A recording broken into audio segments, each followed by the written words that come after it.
Hello, welcome to the How to Play for Shadow of the Elder Gods. I'm Clayton, the game's designer, and I'm going to run you through setup and all the mechanics of play.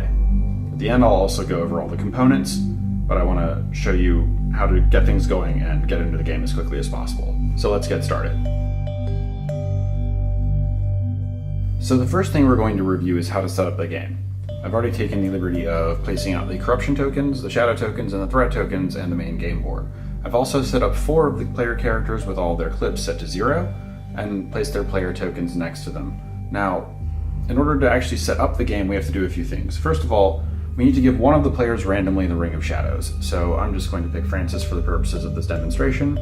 So one of her items will be this Ring of Shadows card. The Ring of Shadows is used during the game and is very, very important. It's used to actually progress the game itself. We'll get to that during the mechanics of play, but for now just know that one player needs to actually have that.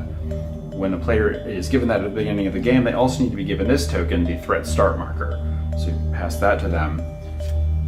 Each player also then gets one of the Shadow ability cards. There are a few of them, so pass one to each player randomly. It doesn't matter who gets what. There, it's here, it's here. Here. These are all cards that can be used by each of these players. They are unique abilities that are triggered if they wish while they have the Ring of Shadows. Again, more on that later. So once all the player characters are set up, the next step is to construct the threat deck, which will reside right here.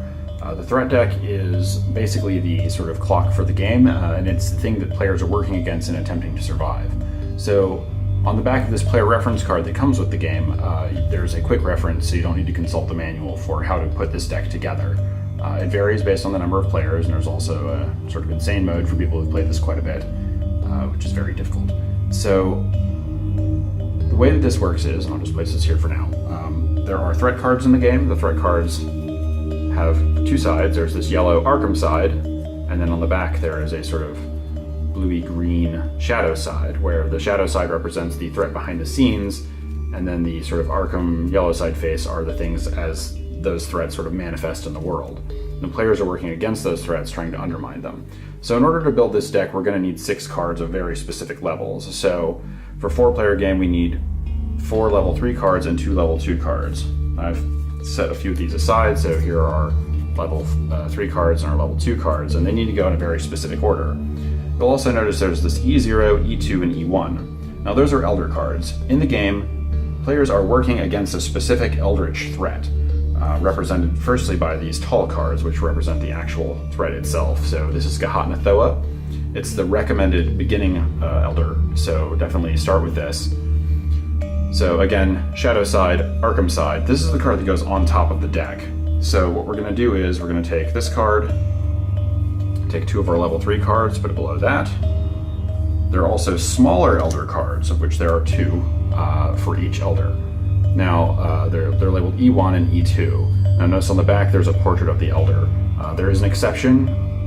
Nyarlathotep has Randonomicon back cards, and we'll go over Randonomicon in a moment, but don't be confused by that. They should not be included in the game unless you are playing with the Nyarlathotep Elder card. So the next card we need is E2. So that's going to go in here, but make sure the shadow side is down. So portrait up. Then we need 2 more E3s. Then we need the E1 card. And then you have your 2 level 2 cards that go on the bottom.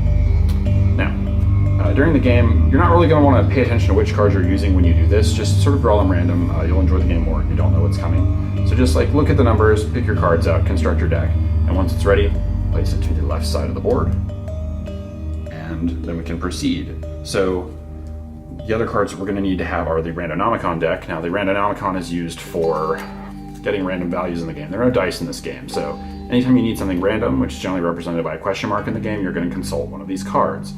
They have numbers, a success and failure, and then a location.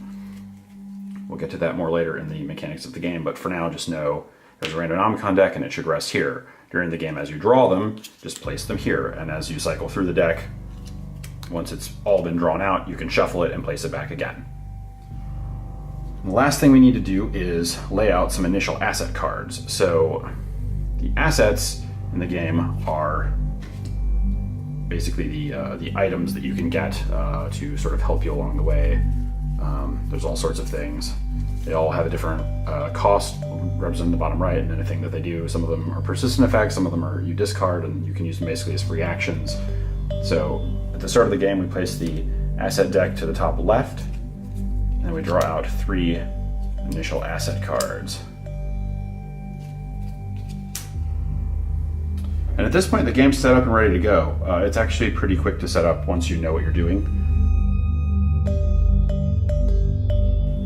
So let's review a few rounds of play. In order to begin, we need to deal with this Elder card here. So each time you play, you select an Elder card, and we first, as a sort of setup for the game, run through this card and what it does. So Living Mummy is the Gahat Nathoa Elder card, E0, and it says, "Please find a mummified body with leathery skin. Somehow the victim is alive, while the citizenry is baffled. We prepare." So a random location gains a corruption. So in order to determine a random location, we draw a card from the Randonomicon. Now, the Randonomicon provides us with a few different random values: a number, a success or failure, and a location.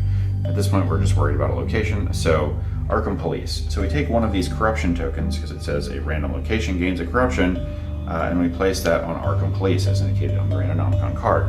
And then it says cycle to the next threat. What that means is we just pick up the deck, we take the card from the bottom, and we put it on top. So our new threat is new tenants. Who moves into a building in the dead of night? This card is going to cause 2 random locations to gain a corruption whenever a round begins, after this first round, since we've already resolved an effect of the Elder card. So now the game begins. Francis Wayland Thurston here, the character who has the Ring of Shadows and therefore the threat start marker, is going to go first. On your turn, you have 3 actions that you can take. The first action that you'll take at the beginning of the game, no matter what, is to travel, because your characters don't start on a specific location. So for her first action, she's going to travel to Miskatonic University. There, she's going to take the location-based action Research, which allows any character at that location to gain a knowledge. She's going to do that twice, so I'm going to raise up the little marker here on her card on the knowledge side to 2. She's going to perform that Research action twice. Now, Dr. Armitage is going to go next. Dr. Armitage is also going to go to Miskatonic University. Now, that's because Dr. Armitage has an advantage called Tenured, which allows him to gain an additional knowledge when researching at Miskatonic University. Each character has a unique advantage, and so long as their madness is 0, meaning they don't have any madness at all, so 1, 2, 3, 4, 5, that advantage is gone, so on and so forth. So long as they have their advantage, they get it when it applies. So in his case, he's going to gain an additional knowledge when he researches at Miskatonic University. He's the librarian there after all. So he's going to do that twice, and that means he's going to end up with a total of 4. So that's his turn. Now it's Jack's turn. And Jack is going to go to First Bank of Arkham. Now the location-based action for First Bank of Arkham is Withdraw, which is to gain random bills. Now, bills are the sort of money currency of the game. It's just slang from the period. So, in order to do that, again, we consult the Randonomicon. First time he gets 0. That's not good. So, what's going to happen on his second time? 4. That's great. So, the Randonomicon ranges between 0 and 4. So, we really just saw the full swing of the Randonomicon's numeric power there. So, Jack now has 4 bills. That was his third action because he traveled and then withdrew twice. And now it's Minnie Wong's turn. Minnie Wong is also going to go to First Bank of Arkham in an effort to get bills. Bills are the sort of most flexible resource in the game. They can be used to purchase assets from the asset market at the locations that are listed. It also allows you to buy knowledge at Minnie's Art House, and you can also use it to acquire muscle for Church Street Game Club.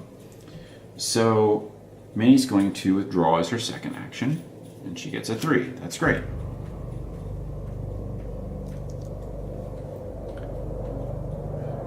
Next, as her third action, she's going to withdraw again. So we draw a card, and we get a 1. Now, Minnie's advantage is called Lady Luck, and that means that she may redraw once when consulting from the Randonomicon, but she must use the result. So, 1's not a great result. Let's draw a new one. 3. Awesome. So now Minnie has 6 instead. If we'd drawn a 0, we would have been stuck with 0, and that 1 that we drew the first time wouldn't have been available to us anymore. So that was a pretty good turn for her. So now we're back to Frances Wayland Thurston. So this threat start marker comes into play again. When that happens, there are two things that need to happen. One, we put a threat marker on the new tenant's threat that's the current threat that we're dealing with. You'll see a certain number of pips on these cards. That lists the maximum number of threat tokens that go on there. If a new threat token would need to be placed on there, then the game would end if that would bring it over that maximum number. So this can take 2. If a third one needs to go on it, game over. So we're going to need to deal with this threat within sort of another round and a half. So in order to resolve this threat card, though, now that we place a token on it, we need to do the thing it says, which is that 2 random locations gain a corruption. So again, we consult the Randonomicon, and one of those is going to go to First Bank of Arkham, which is where Minnie and Jack are, and the second one is going to go to Arkham Police.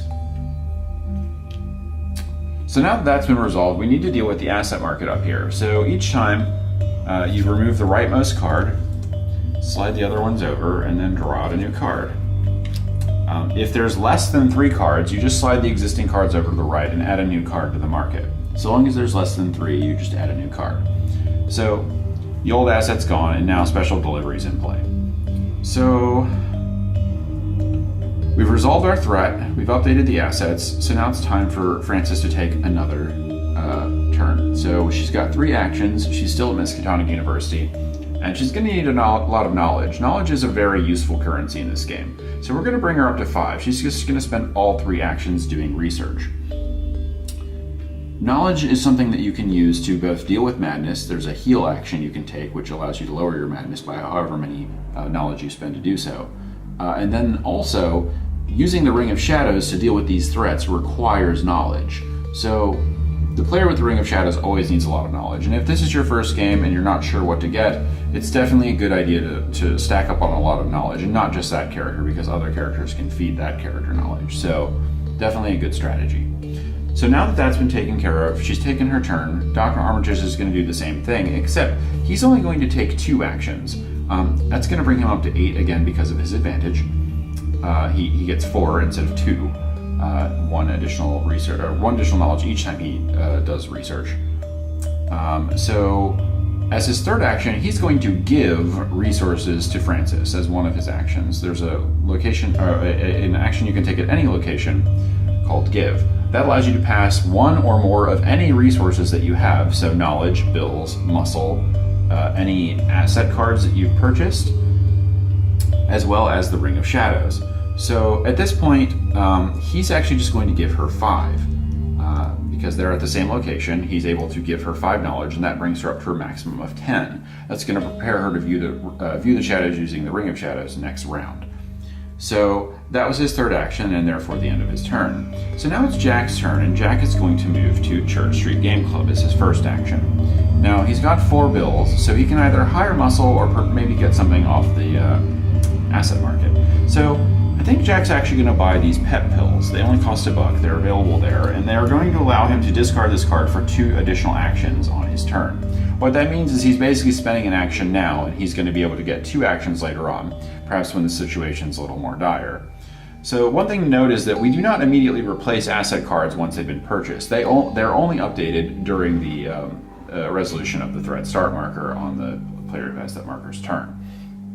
So now that he has that card, that's his first action, and that costs him 1 bill to acquire that. So we need to be sure to lower the bill down to 3 from 4. So the next thing he's going to do, since he's already at Church Street Game Club, is to hire muscle. Now Jack's advantage is spend 1 less bill when hiring muscle at Church Street Game Club. So basically he essentially gets a free muscle when he does that. So he's going to spend 3 bills hiring at Church Street Game Club, and he's going to get 4 muscle. So that was his second action, and in his third action, he's just going to travel to Arkham Police in preparation to deal with the corruption that's there. Now, it's Minnie's turn, and she is going to travel to Minnie's Roadhouse. And Minnie's Roadhouse has 2 actions that can be taken there, buying or selling, which allows you to gain a random amount of knowledge for spending a bill, or gaining a random amount of bills for spending knowledge. basically the idea that you're buying and selling information of varying value. Never know what you're going to get. But Minnie's lucky, so maybe she'll have better odds there. There's also this really good item special delivery that's at Minnie's Roadhouse, and she's got 6 bills. And that allows her to discard that card at Church Street Game Club and get 4 knowledge. So she can acquire it here at Minnie's Roadhouse because that's the location for the item, but if she gets rid of it up there, she's going to get a bunch of knowledge. So that's pretty cool. So let's do that as her second action. That's going to cost her 1 bill.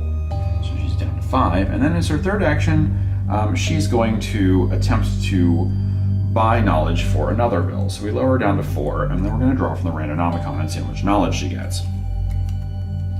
Got 1. It's not great.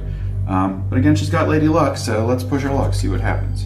And we got 0. Unfortunately, we got burned this time, and Minnie just loses her bill and doesn't get anything back for her trouble, even in her own establishment. For shame. So now that her turn is over, we're back to Frances Wayland Thurston. She's got that threat start marker, so we got to resolve that. We put the token on here, and 2 random locations are going to gain a corruption. And now notice that the Randomicon is sort of drawn out, so all we have to do is flip it over, shuffle it back up. Just quick like, there's only a handful of cards here, so just do that quickly, casually, and then we flip it back over. And Miskatonic University is going to get 1. Now, it would go there, except that Frances's advantage, 1 step ahead, allows her to choose a different location for corruption that would land on her current location. So it actually makes more sense to put this over at Arkham Police, because that's going to allow Jack to clean that up as 1 action rather than having it here. And that's also, if it were on Miskatonic University, that could cause some problems for Dr. Armitage and her. So since she has no madness, we get to use that ability. Awesome. Glad she's there. So the next one is Church Street Game Club, so 1's going to go down there too. So notice that there's 2 tokens on here, which means if we don't deal with this threat by the time we get back to Frances again, it's going to be game over, and that's not great. So the first thing she's going to do as her action, we forgot to do one thing before, let's not get ahead of ourselves. We need to add a new asset. It's easy to get excited in this game. So Rabbit's Foot's also on the market now, so cool, we did that. So now that it's her turn, we've done all the threat start marker stuff. What we need to do is view the shadows. So it's definitely a good thing to do earlier in your turn as an action. So the Ring of Shadows says, as an action, you may view the shadows. Take the threat start marker, if you don't already have it, obviously, and gain a shadow token when you do. So we're gonna put a shadow token on Frances Wayland Thurston, and I recommend always putting it over the character's eyes because it's hilarious. And then what we have to do when we view the shadows is we just take these tokens off the threat deck here. Pick up the entire deck, and we look at the card on the back. So we just flip this guy over. So, and then the concept here is that this is the sort of real world manifestation of the threat. This is the sort of like the thing we see in Arkham, and then we flip this over, and we're like, what's behind the scenes? It's like, oh, there are these hidden ruins. It's like someone wanted us to see this. So Hidden Ruins has an effect that happens immediately. All of these shadow threats make something happen to the person who's viewing the shadows as soon as you view them. The location with the Ring of Shadows gains 3 corruption. Again, Frances is there. She doesn't have any madness, which means she can redirect them because of her 1 step ahead advantage. It makes the most sense for us to just put them all where Jack is, because again, he's going to be able to clean them up the most easily. Though he only has 4, so actually, let's just put these on a different location. Let's put them on Church Street Game Club so that they're all clustered. Because Jack's only going to be able to deal with 3 at his current location anyway, and we have to put them all in one other place. So let's just do that. So we've managed that, and then we have to pay 4 knowledge as listed here to actually defeat this threat. So we're going to lower her knowledge by 4, so she's down to 6. And then we flip the deck back over. And notice you can see the Elder God peeking over the top here. So sort of behind the scenes, there's always that sort of lurking there, and also the sort of like the cause of all of this is always there as a sort of visual reminder, which we love.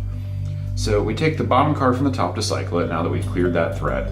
The threat tokens do not go back on because we cleared the threat, and now we're basically ready to proceed through the game. And this is the sort of arc of the game. We're going to keep doing this, and these cards are going to get harder and harder as we go. So, Neighborhood Watch. Surprisingly, the watch never seemed to report anything. This card is going to cause the location with the Ring of Shadows to gain 2 corruption. Now, it's worth noting something about corruption. There's a few ways you can lose the game, and I've mentioned the threat token one. The other one of the other ones is that if there are 10 threat tokens on the board at the end of the turn, of any player's turn, it's game over. We've got a lot of threat tokens on the board right now, so we really need to like stack up on muscle and quick. Fortunately, Jack's got some, but that may not be enough, so we really need to focus on that now. The game can sort of like change tides like this pretty quick, so you really want to plan for all contingencies. So with that in mind, it's Frances's turn. Still, she's viewed the shadows, we've resolved that threat, and now she's got to take 2 more actions. She didn't gain any madness for doing that, and that's good. She's still got a fair amount of knowledge, and honestly, at this point, she can only have a maximum amount of 3 of these shadow tokens on her card. So she's only able to view the shadows a few times using the ring. So let's just research again with her. So we're gonna bring her back up to 9, and then we're gonna move on to Dr. Armitage. Oh, sorry, she was at 6, sorry, so 8, my bad. She's already taken that first action viewing the shadows, so she only had 2 more actions. So Dr. Armitage is his turn again. Again, there's no corruption on his location, so there's no impedance to using that location. And it probably makes the most sense for him to continue to research as well. Again, we're gonna need more knowledge, especially if we start going towards madness cards. So that's going to be 6 if he actions 3 times there to research 3 times using his advantage. He has no madness, so he's up to 9. Now it's Jack's turn, and we're sort of at a good point. So Jack's got 4 muscle. He's going to spend 3 of those as his first action to clear Arkham Police.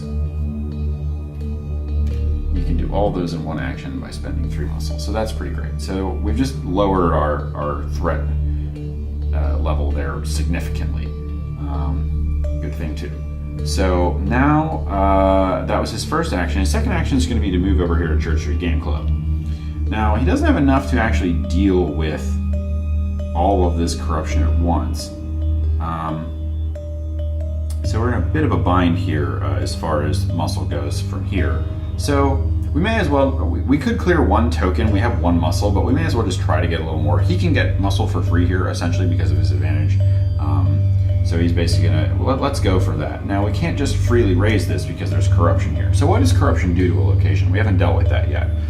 All it means is when you're at a location with 1 or more corruption, you draw from a randomnomicon. If it says success, you do the thing that you wanted to do. So in this case, Jack does indeed gain muscle.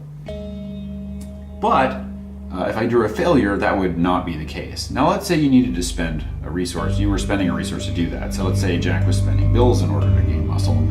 No resources are spent until you are successful. So if you fail, you do not lose the resources you might have spent. You were just never able to do that.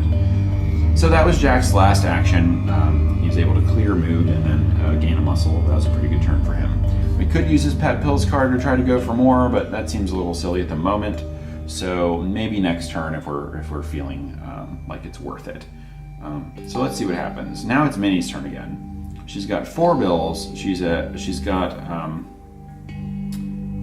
this card which she can discard there. So it's not bad. So I think what's going to happen is let's have Minnie go there. She's lucky anyways, right? So let's take her up to Church Street Game Club as well. She's going to discard Special Delivery, which allows her to gain 4 knowledge. That's pretty good.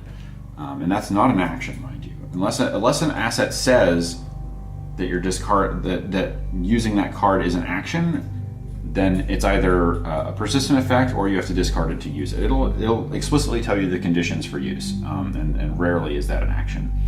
So she's moving there as her first action. She's discarding that as essentially a free take because of the card.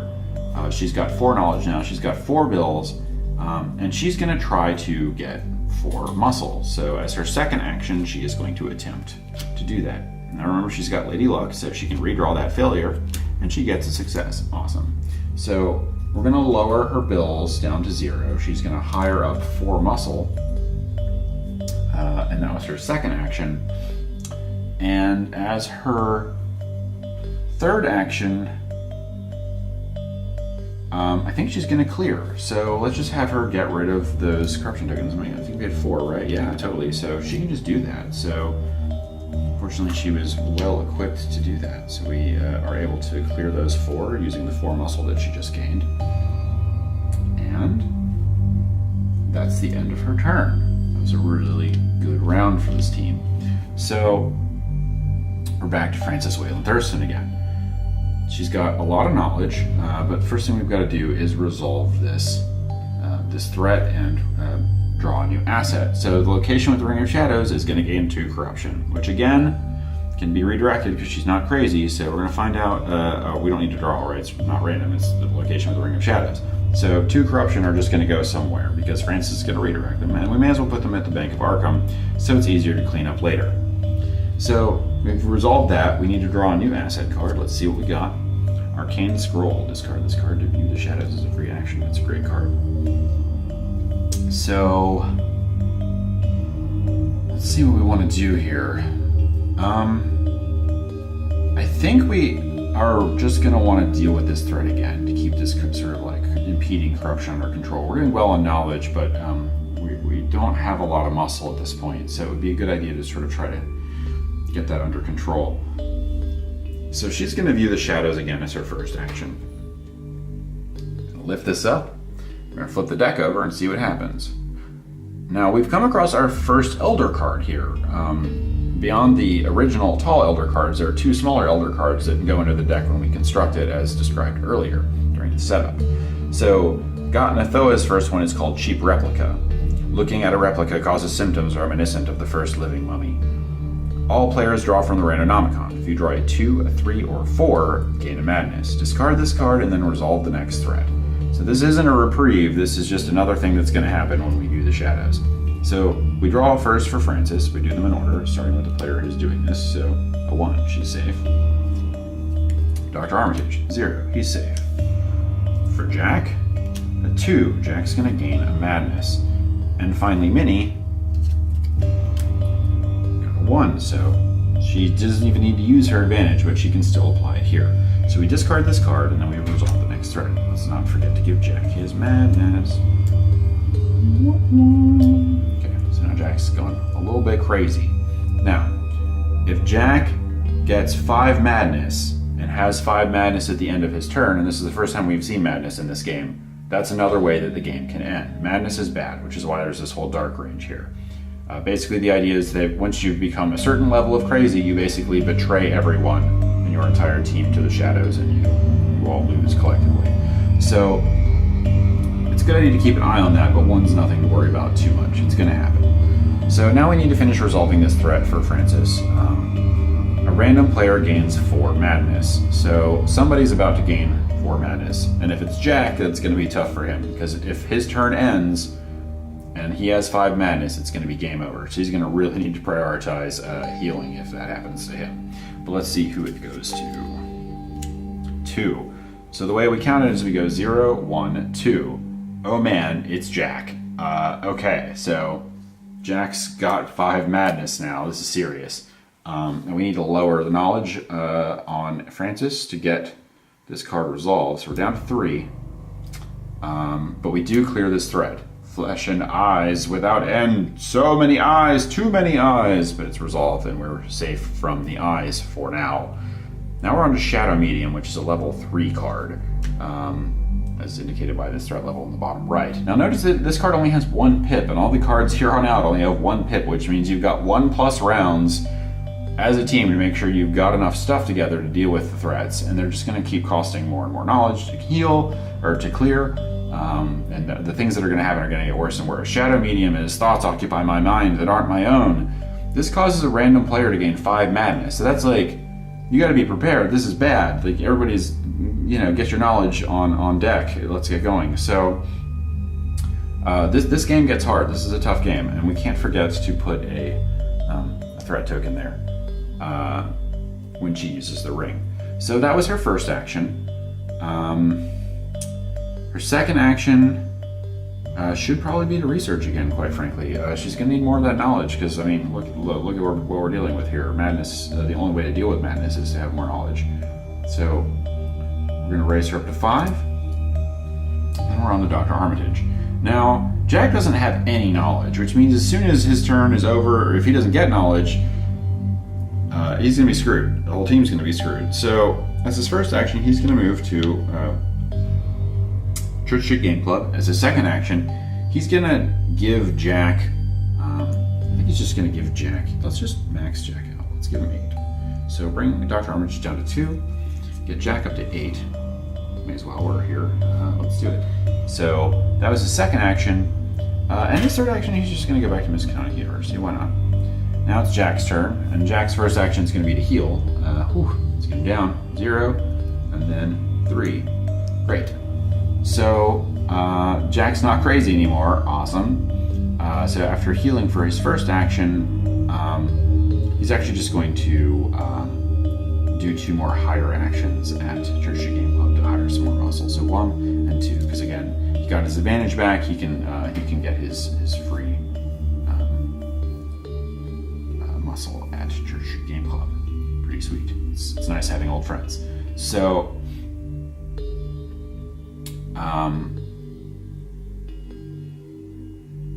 it's now Minnie Wong's turn. So Minnie Wong has 4 knowledge, which is pretty good, but we don't have a lot of muscle at this point still. Jack's got some now, but that's really more for later. But what Minnie can do is she can go to Arkham Police. Now, Arkham Police allows you to gain random muscle for a knowledge. So the idea is you're, telling the police about this terrible cult, and if they believe you, then maybe they'll come help you out. So let's see if Minnie can be persuasive. She will spend a knowledge, tell them something, and again, we're gonna have to find out how many we might gain. So let's reshuffle up this here Randonomicon and see what's going down. She gains 1 back. That's not great. But Lady Luck, right? So let's redraw. Apparently she was more convincing than she thought. So we lower her knowledge by 1. And we gain 3. We already did that. Yeah. Sorry if I got that wrong. So we're now at actually, let's just lower it just in case. I'd rather err on the side of being a little too hard on myself, because you know what, this is for posterity, right? Let's play the game. So that's a muscle of 3, which is pretty good. And we've only got 3 on the board at this point, so I think she's actually just going to move to First Bank of Arkham as her last action. And then she'll be prepped to deal with muscle here. So that's the end of that round, and really the game continues like that throughout. Once you get towards the end of the game, you're going to get to the back of the main Elder card, at which point if you are able to survive it and pay off that final cost, you're going to win. There's going to be another Elder card. It's going to throw another wrench in your works depending on which Elder you're playing against. That could be pretty rough along the way. Bad stuff happens. So let's resolve this threat. Let's do this one more. Let's do one more round, and we'll wrap up. So just so we can see what happens here. Let's see where things were going. So a random player gains 5 madness. It's pretty rough. Who's gonna get it? 4, 0, 1, 2, 3, 4. Francis. That's pretty rough. So there she is. She's got that, and next turn, somebody else is going to have to take the Ring of Shadows because we can't put another token on here. So we've really got to get ready to do this. And the easiest way to do that is going to be for her to pass the Ring of Shadows. But we can't forget to give her the asset, move these over before we continue. There's an Arcane Tome. It's a pretty good item if somebody there had bills, which they don't right now. That would be a great item to get. Pardon the interruption, the camera turned off while we were recording. So it's Francis's turn, and we need to get her madness down as the first step, obviously. But we don't need her to be totally not crazy. We just need her to be not super crazy. So let's just spend 1 madness or 1 knowledge to lower the madness by 1. This might seem like a slightly risky move, and it kind of is. So Francis has these 2 shadow tokens, and we're going to get rid of them or actually, we may as well, in case the ring needs to come back to her. She and Dr. Armitage are good for collecting knowledge because they both have high knowledge thresholds. So the first thing we're going to do is use her shadow ability, which is while you have the Ring of Shadows, you may discard this card to remove all player's shadow tokens. If used on another player, you gain a shadow token. But she's using it on herself, so she's going to lose both of these.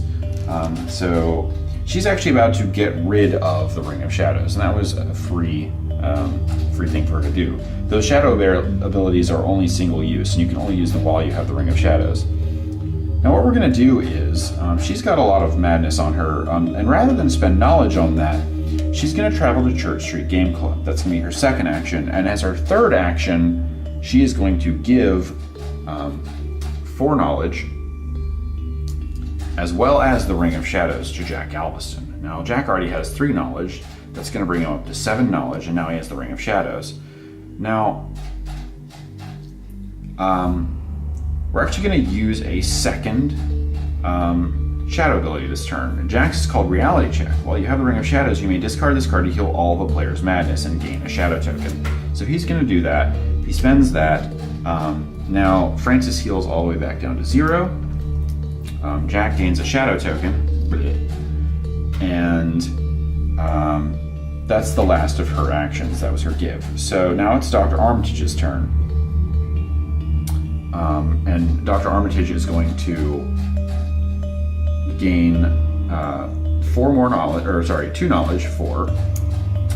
Bring him up to 4. And then he's going to...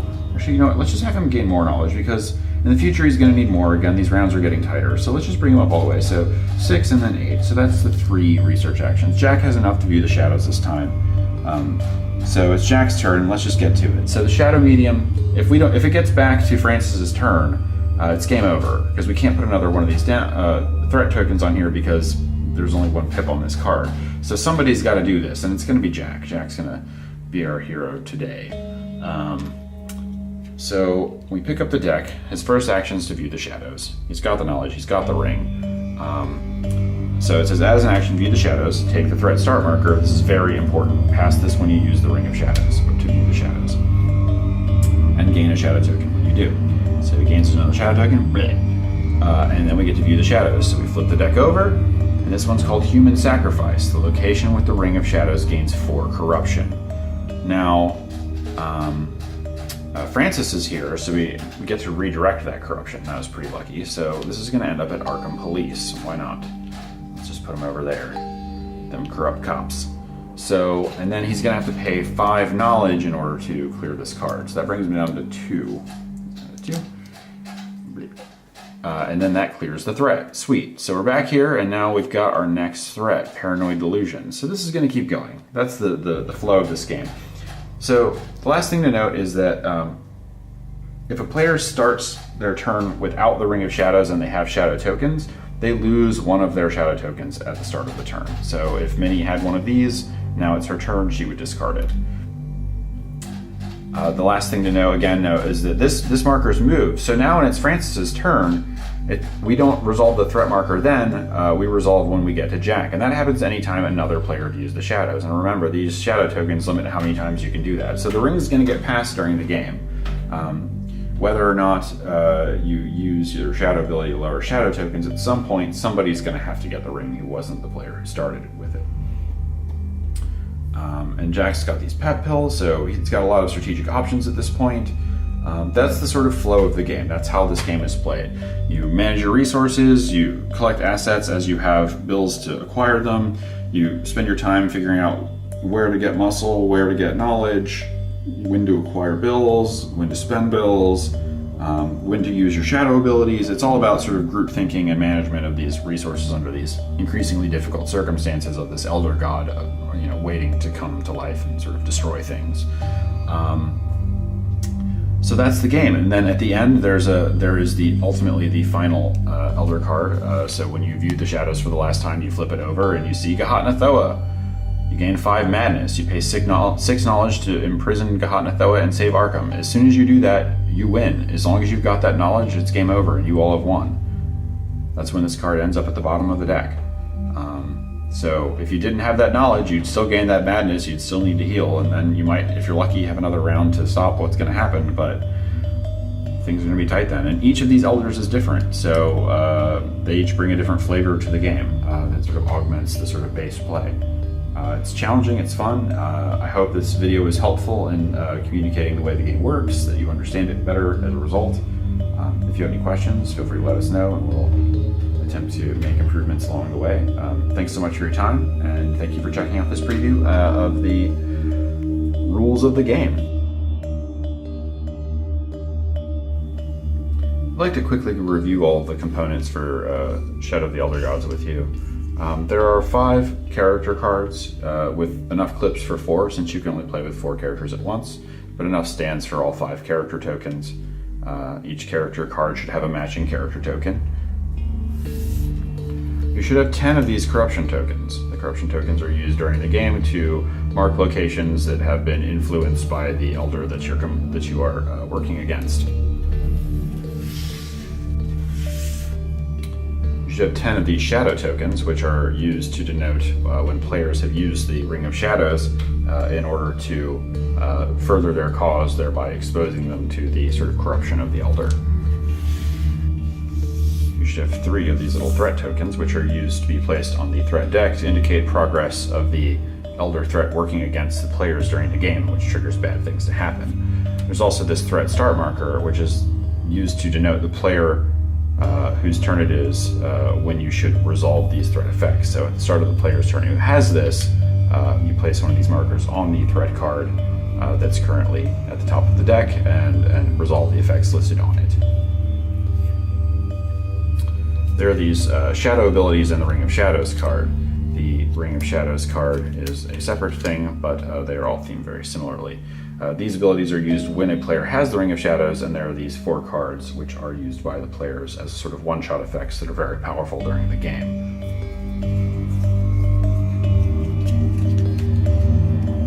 There are 10 Randonomicon cards. These are stacked and drawn out during the game. They give you random values of 4 numbers between 0 and 4, success and failure, as well as a different location that you can use for location randomization across the game. So there should be 10 of these cards. There are 4 elders that come with the game. Each elder has a tall elder card as well as 2 smaller elder cards. The game comes with Ghahat-Nathoa, Nyarlathotep, and Cthulhu, and Yog-Sothoth. Now, most of the elder cards that are small are backed with a matching portrait of the elder. The exception is Nyarlathotep, which has Randonomicon back cards. These cards are not played in the Randonomicon deck under normal circumstances. These cards are placed into the threat deck when you are setting up for Nyarlathotep, using the E1 and E2 cards placed accordingly. During the game, this card will tell you when to add it to the Randonomicon, and that is an effect of the game mechanics for the Nyarlathotep elder. Otherwise, you'll note that each card is listed with a code. So E0 is the Arkham side of the main elder card, whereas E3 is the end of the game and the last elder that is as it is played during the game through the threat deck. So the progression is E0, E1, E2, E3 as exposed during gameplay. We recommend starting with Ghahat-Nathoa. It is the easiest one to battle against, Cthulhu being the most difficult, but they all sort of have different focuses and are all sort of add a different flavor to the game. There are 18 threat cards that come with the game, 6 level 1s, 6 level 2s, and 6 level 3s. Depending on the number of players you're playing with, you will construct the threat deck differently. The back of the player reference card explains how you do that in combination, using this card in combination with the elder cards.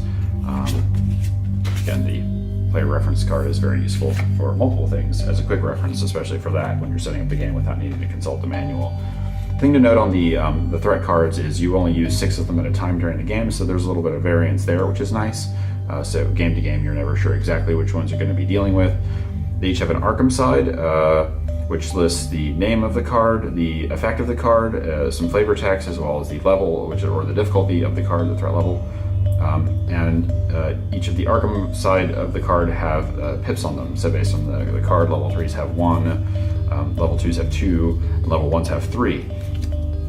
On the back of the deck, you'll find the shadow side of the cards, which have different things. The name and the flavor text are both the same, as well as the threat level, but the effect is resolved when you view the shadows. And then there's this italics cost, which is sort of the cost to overcome the threat that you must pay instantly, or you will have to deal with it again. The tokens do not clear. So that's the threat cards. You should have 16 of them. Then there are 15 asset cards. Asset cards are things that you can acquire at various locations during the game, which will help you out if you can buy them for their cost and bills. So there's a name on the card, an effect for what happens when you, or how the card affects your player, and if there's a condition for doing so. So for example, this card must be discarded, which means it's single use. Blackmail, for example, it just says you may spend knowledge instead of muscle to clear corruption. That's a permanent effect. It's persistent for the rest of the game once you acquire it. The bottom right-hand corner is not like a threat level, but a cost for how much it costs to acquire these cards, as these are not threats. And then the italics text on here represents the location at which that asset is available. And of course, there's some flavor text down there for you to enjoy. Pet pills, try these. They've got some real kick. I already mentioned the player reference card, but this has all of the actions that can be taken at any location, as well as the description of what you can do at each of the specific locations, and then a loose description of how the viewing the shadows works using the Ring of Shadows. The game should also come with the rulebook, which is the first version. We have any updates would be posted on the website for the game, which you can get to via this QR code. We will also be posting errata and anything else that people seem to have confusion about. So if the rulebook has been unclear to you and this video is not clear to you, be sure to check out those documents and see if you can sort yourself out. And finally, the game should come with 3 baggies, which you can use to organize your stuff, as well as the box for the game itself, so you can put everything back in there when you're done. That's all of the components you should have received with the game. If you're missing anything, feel free to contact us and we'll do our best to help you get everything that you need to enjoy the game.